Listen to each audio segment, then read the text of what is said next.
again, just like that. A few weeks later, find on the next episode. Anyways, last episode we finished off talking a little bit about the seats, seat pan, all that fun shit. Now, I gotta start focusing on how I'm gonna apply rear brakes to this thing. This is a Springer style caliper, like you see on the front end of my bike here. Move it on up. Same one, just this is an aluminum bracket. Mine is going to be made out of steel. Mostly because, as you see, I have very little clearance to build a giant beefy aluminum bracket. So all I really did was drill out a hole 3/4 inch. And I think these are 5/16, something like that.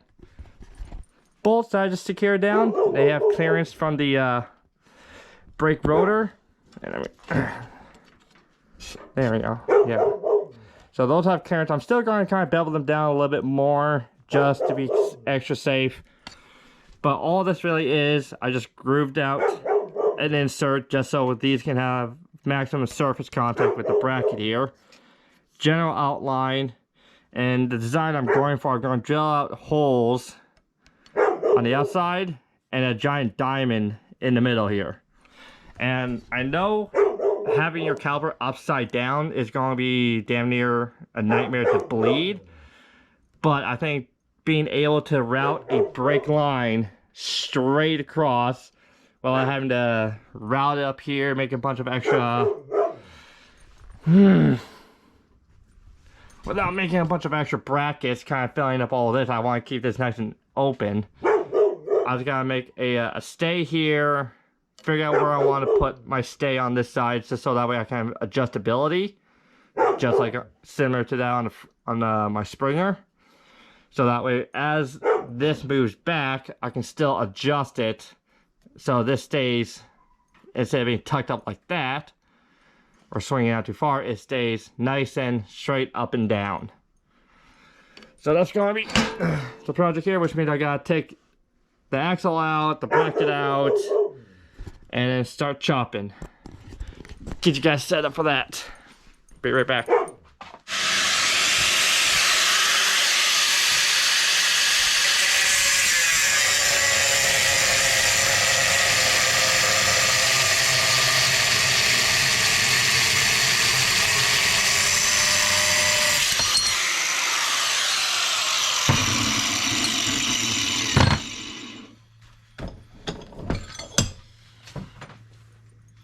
Just like that.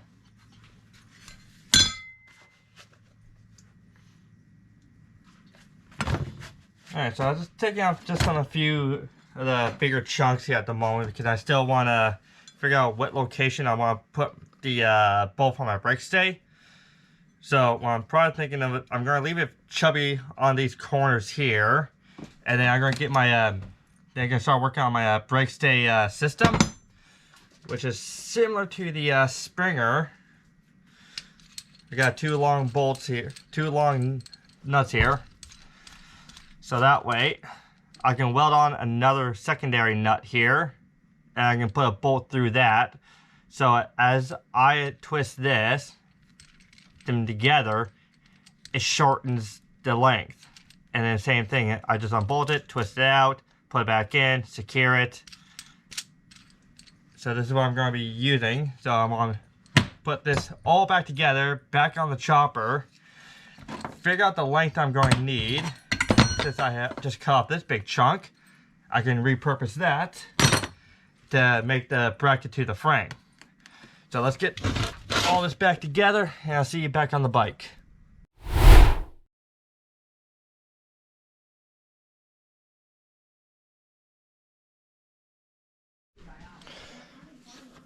Okay, what's up, y'all? It's been a while since my last recording, and I just want to show you some of the progress I did on the chopper, and I did quite a bit in the process.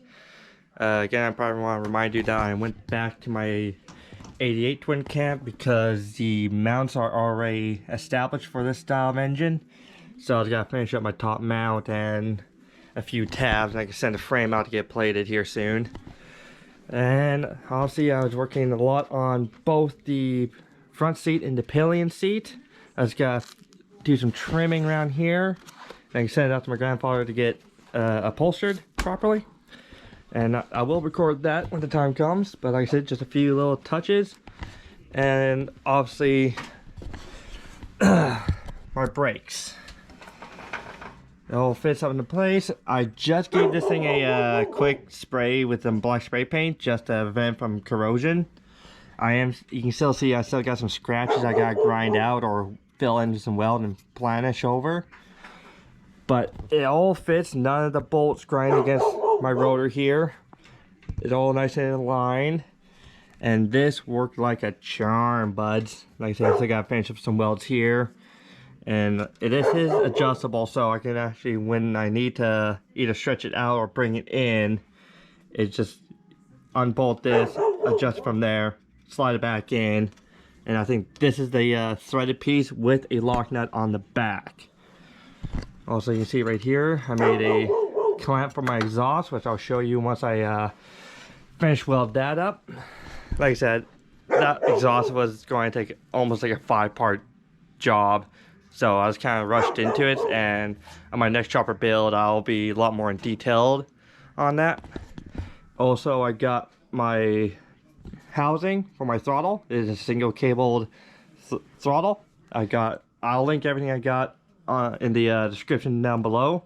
I think this is from not TC's, so many sites. What was it? Throttle Addiction. Yeah, Throttle Addiction. So I got the risers from Throttle Addiction, the bars from Throttle Addiction, which I had to extend out a little bit because I found them just to be a little too narrow.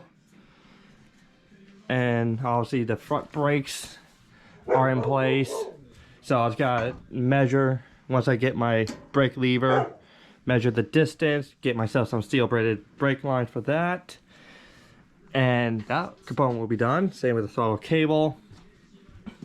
Still gotta finish welding up the bungs for the transmission, finish welding that up, and obviously I want to upgrade the rear fender mount because I need to beef up this bridge here because the chain here hits that, and that came from, that's another part I got separate. The front sprocket, rear sprocket, and chain I got from Vulcan Engineering, where I got a bunch of other little engineered parts made. And the unfortunate thing about this front sprocket here, you can see right here, me and my buddy actually had to hunt down a shim because this was tucked in too far, and this nut wouldn't have reached all the way in to make it secured. So that is a thing you got to keep an eye out when you order in this sprocket for this model. I'm guessing if you were buying this and put it into a stock frame bike versus a custom frame bike, you would be able to get away with it. But since everything basically from the ground up is rebuilt, we had to find a nice little shim to mount in there. Next thing on the list is the tire alignment.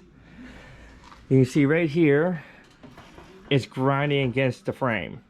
Now that could have been because the frame was too narrow, but before I put the brake stay in there, the tire was perfectly in line and the chain wasn't hitting the frame. So the entire tire shifted over by, like, I think a little over 1/8 of an inch. So what I'm gonna do is shim this spacer that way while grinding down this spacer a little bit, probably to the same thickness obviously as my brake stay here.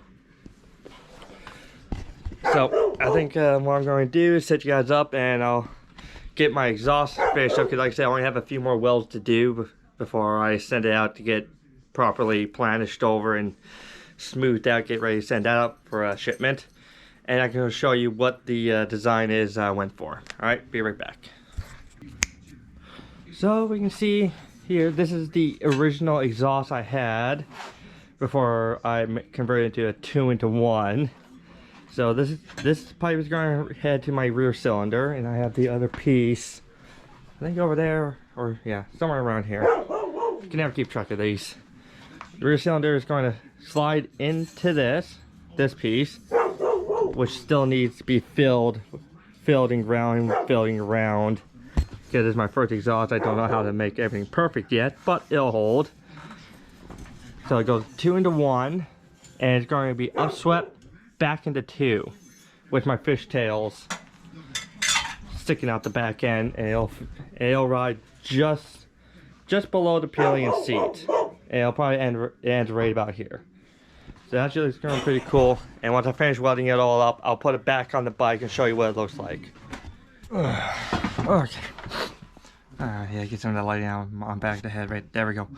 So I finished up some solidifying welds on the bucket there and over there, and I got the exhaust all tacked together. Obviously, I'm going to go over this with a better welder when I send it off to my buddy Logan, because he keeps preaching about his TIG welding ability, so gonna let him practice that when he gets back into town. But right now, I'm just going to do a few. Oh, it's so toasty in here. Just gotta take this piece of metal, grind down some of these high spot welds, so this fits flush with the transmission bracket and the fender bracket here, just so I can really beef it up, kind of sandwich it between the two bars, the bar down here, and then I can get ready to zip cut that off, and I'll probably just quickly tack all this up together. Still hot, yeah. So I'm gonna let some of these things cool down while I finish filling with this piece of bar here, so it fits. And you see, there we go. It kind of bananas up, so I'm gonna have to flatten that out a little bit. But you see what I'm trying to go with. So it welds up around here, underneath, and all the way around here. So this is actually reinforced, and it's reinforced up there, and reinforced by the sissy bar on the top. So I got many points of contact for my fender mounts, which I don't think is the most crucial thing, but it's definitely, you don't want this to drop and hit your tire, because the bolts underneath can just shred the rubber.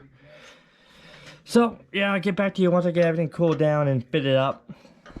This cam doesn't really pick up me welding too much, so I'm not going to take too many clips of that. So I'll just show you once next step I get to. Alright, be right back.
Okay, so I got that all tacked together.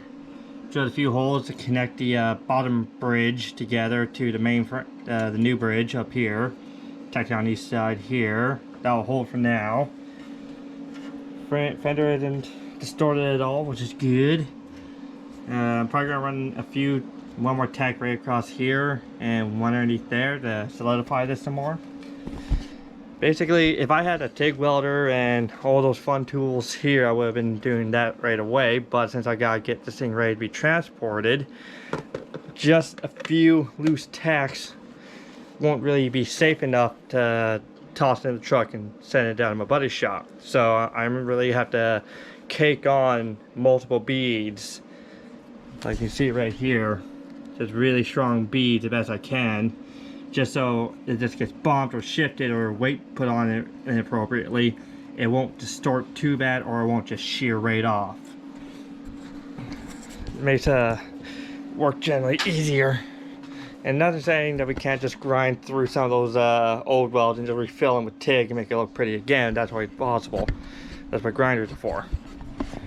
So I'm thinking right now, Well, I'm probably going to have to trim up these some more. I might just get onto that. That's going to be simple. Just get out the knife, trim up, and when it's time to get an upholster, that'll be a completely different episode.